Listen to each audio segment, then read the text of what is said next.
నాంపల్లి గ్రామంలో ఉన్న బృందావన్ రిసార్ట్ అధినేత మరిపల్లి కొండలరావు మాట్లాడుతూ వివేకానంద సేవా సమితి కమిటీ సభ్యులు చేపడుతున్న సేవా కార్యక్రమాలు అత్యంత అభినందనీయమైనవని ప్రశంసించారు.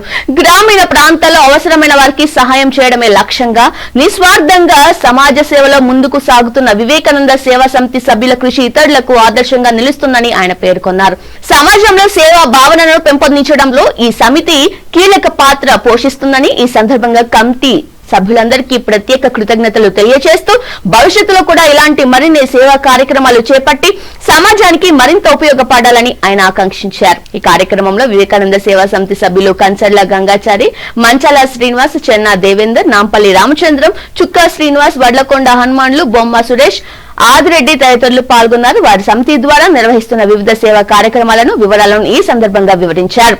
అందరి సహకారంతో మరిన్ని కార్యక్రమాలు చేపట్టేందుకు సిద్ధంగా ఉన్నామని వారు తెలిపారు. ఈ కార్యక్రమంలో గ్రామస్తుల్లో సేవా భావనను పెంపొందించడంతో పాటు యువతను సామాజిక సేవ వైపు ఆకర్షించడంలో దోహదపడిందని పలువురు అభిప్రాయపడ్డారు. ఈరోజు కొడిమేల మండలంలో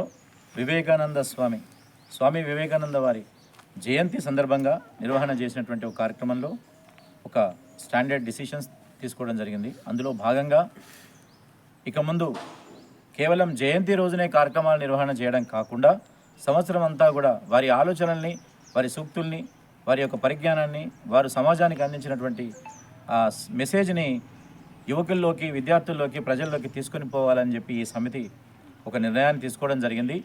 అందులో భాగంగా ప్రతి పాఠశాలలో భారతీయతని పెంపొందించడానికి, తర్వాత దేశభక్తిని పెంపొందించడానికి, వందే మాతర గీతాన్ని తప్పులు లేకుండా లయబద్ధంగా పాడే విధంగా, అలాగే జనగణమన జాతీయ గీతాన్ని తప్పులు లేకుండా స్వచ్ఛంగా పాడే ఒక విధానాన్ని అందరికీ నేర్పించడానికి ఈ సంస్థ ఒక నిర్ణయం తీసుకొని ముందుకు వెళ్ళడం జరుగుతుంది.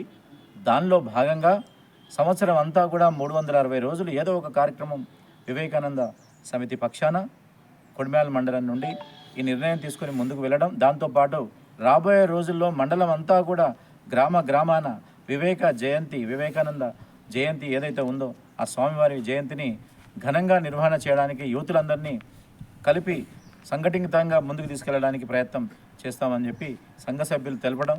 సో ఈ సంఘం ఈరోజు ఇంకా పటిష్టంగా యువకులని ఈ సంఘంలో చేర్పించి వారికి పూర్తి బాధ్యతలను అప్పచెప్పి వాళ్ళని కూడా భాగస్వాములు చేసి సంఘాన్ని మరింత పటిష్టం చేయడానికి నిర్ణయం చేయడం జరిగింది.